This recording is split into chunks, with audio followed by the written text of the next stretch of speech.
நீங்க நம்ம சேனலுக்கு புதுசா இருந்தீங்கன்னா நான் உங்க நவீன். நம்ம சேனல்ல ஃபேஷன், ஃபிட்னஸ், க்ரூமிங் இந்த மாதிரி டாபிக்ஸ் எல்லாத்தையும் கவர் பண்ணுவோம்.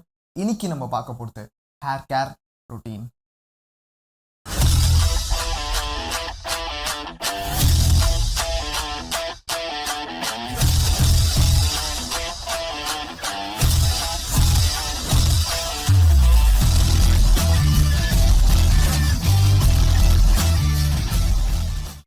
என்னுடைய ஹேர் கேர் ரொட்டீன் பார்க்கறதுக்கு முன்னாடி நான் ஒன்று மட்டும் சொல்ல விரும்புகிறேன்.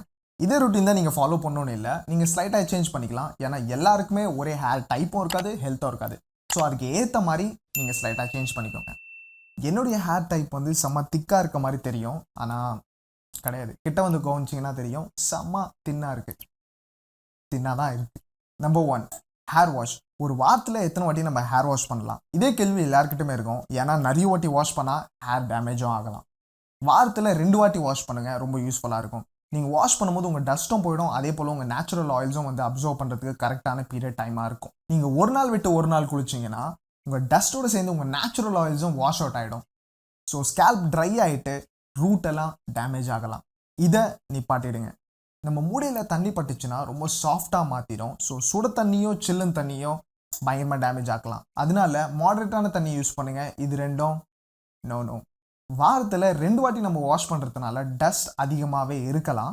நம்ம வாஷ் பண்ணும்போது ஒரு பெரிய தப்பு பண்ணுவோம், தலையை முன்னாடி சாய்ச்சிக்கிட்டு வாஷ் பண்ணுவோம். இதனால என்ன ஆகும்னா நம்ம முடியில் இருக்க டஸ்ட் பார்ட்டிகல்ஸ் எல்லாம் நம்ம ஃபேஸில் அக்யூமுலேட் ஆகிடும். இதனால ஸ்கின் சம்மந்தப்பட்ட இஷ்யூஸ் அதிகமாக வரலாம். இதை தடுக்கிறதுக்கு நீங்கள் தலையை பின்னாடி சாய்ச்சிக்கிட்டு வாஷ் பண்ணிங்கன்னா உங்கள் ஃபேஸை காப்பாற்றுன மாதிரி இருக்கும். 2வதா ஷாம்பு. எந்த மாதிரி ஷாம்பூஸ் தான் நான் யூஸ் பண்ணணும்? இது என்னால் சொல்ல முடியாது. ஏன்னா ஒருத்தருக்கு டிஃப்ரெண்ட்டான ஹேர் டைப் இருக்குது. ஸோ அதுக்கேற்ற மாதிரி நீங்கள் தான் எக்ஸ்பெரிமெண்ட் பண்ணி எது உங்களுக்கு சூட் ஆகுதோ அதை நீங்கள் சூஸ் பண்ணி யூஸ் பண்ணணும். ஆனால் ஒன்று மட்டும் சொல்ல முடியும், கெமிக்கல் ஷாம்பூஸை யூஸ் பண்ணாதீங்க, நேச்சுரலாக ப்ரிஃபர் பண்ணுங்கள். கெமிக்கல் ஷாம்பூஸ் உங்கள் ஸ்கேல்ப்பையும் ஹேரையும் செம்ம டேமேஜ் பண்ணிடும். ஷைனிங்கும் சாஃப்டாக தெரியும், ஆனால் லாங் டேர்மில் நீங்கள் இந்த வீடியோவில் பார்க்குறது எர்த் ரிதம் ஷாம்பூ பார், இது தானடா பெஸ்ட் அப்படின்னு கேட்டிங்கன்னா அப்போல்லாம் என்னால் சொல்ல முடியாது. ஏன்னா இது ஒரு நேச்சுரல் பார். எனக்கு பயங்கர ஸ்வெட் ஆகும்போது என் ஸ்கேல்ப் வந்து இச்சியாக ஃபீல் ஆகும். அப்போது நான் இது ஆன்டி டேண்ட்ரஃப் இச்சி பார்ன்றதுனால இதை யூஸ் பண்ணும்போது இச்சினஸ் குறைஞ்சிரும். அதனால நான் இதை யூஸ் பண்ணிடேன். நீங்களும் உங்கள் தேவைக்கு ஏற்ற மாதிரி சூஸ் பண்ணுங்கள். ஷாம்பூஸை அதிகமாக யூஸ் பண்ணாதீங்க. எனக்கு தெரியும் நீங்கள் வெளில போயிட்டு வரும்போது பயங்கர ஸ்வெட் ஆவீங்க. அதே போல் நம்ம ஜிம்முக்கு போயிட்டு ஒர்க் அவுட்லாம் முடிச்சுட்டு வரும்போதும் செம்ம ஸ்வெட்டிங்காக இருக்கும், நம்ம தலை குளிச்சு ஆகணும்னு இருப்போம். ஆனால் ஷாம்புவை நிப்பாட்டிடுங்க, பிளெயின் வாட்டரில் மட்டும் குளிங்க. ஏன்னா ஷாம்புவை போட்டிங்கன்னா உங்கள் ஹேரை டேமேஜ் ஆகலாம். வாரத்தில் 2 வாட்டி மட்டும் ஷாம்பு யூஸ் பண்ணிங்க, டெய்லிலாம் வேண்டாம். ஷாம்பு யூஸ் பண்ண பிறகு நம்ம நியூட்ரியன்ஸ் எல்லாம் வெளியில் போயிட்டுருக்கோம். இதை காம்பன்சேட் பண்ணுறதுக்கு தான் நம்ம கண்டிஷனர்ஸ் யூஸ் பண்ணுவோம். கண்டிஷனர் உங்கள் ஹேர் டைப்ஸ்க்கு ஏற்ற மாதிரி சூஸ் பண்ணுங்கள்.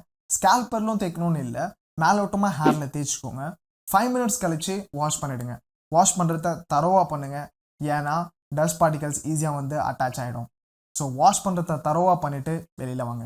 நம்ம இந்த தப்பும் பண்ணுவோம், நம்ம குளிக்கும் போது நம்ம முடி செம்ம சாஃப்டாக இருக்கும், அதை பிடிச்சி நரன்னு தேய்ச்சிங்கன்னா 40 முடியை கையிலுத்துன்னு வெளில வர வேண்டியதுதான். இந்த மாதிரி தப்பு பண்ணாதீங்க.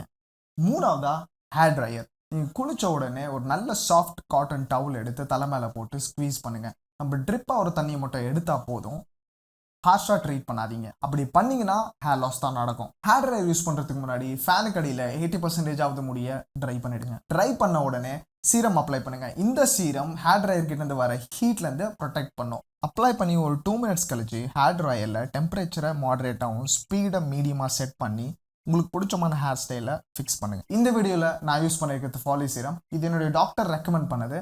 ஹேர் லாஸ் இருந்ததுனால இதை யூஸ் பண்ண சொன்னாங்க. இதை யூஸ் பண்ணிட்டு இருக்கேன். இதோடைய ரிசல்ட் பர்ஃபெக்டாக இருக்குது. இதே தான் நான் உங்களை யூஸ் பண்ண சொல்ல, உங்கள் ஹேர் ஹெல்த்துக்கு ஏற்ற மாதிரி நீங்கள் சூஸ் பண்ணி யூஸ் பண்ணுங்கள். ஃபைனலாக உங்களுக்கு தேவையான அமௌண்ட் சீரம் எடுத்து உங்கள் ஸ்கேல்ப்லேயும் ஹேர்லேயும் அப்ளை பண்ணுங்கள். இது உங்களுக்கு நல்ல க்ரோத்தும் ஷைனும் கொடுக்கும். இந்த வீடியோ யூஸ் பண்ணியிருக்க ப்ராடக்ட்ஸ் எல்லாத்தையும் டிஸ்கிரிப்ஷனில் லீவ் பண்ணுறேன். என்னுடைய ரொட்டீன் உங்களுக்கு பிடிச்சிருக்கும்னு நம்புகிறேன். தேங்க்ஸ் ஃபார் வாட்சிங் த வீடியோ. உங்களை இன்னொரு வீடியோவில் பார்க்குறேன். Until then, black button.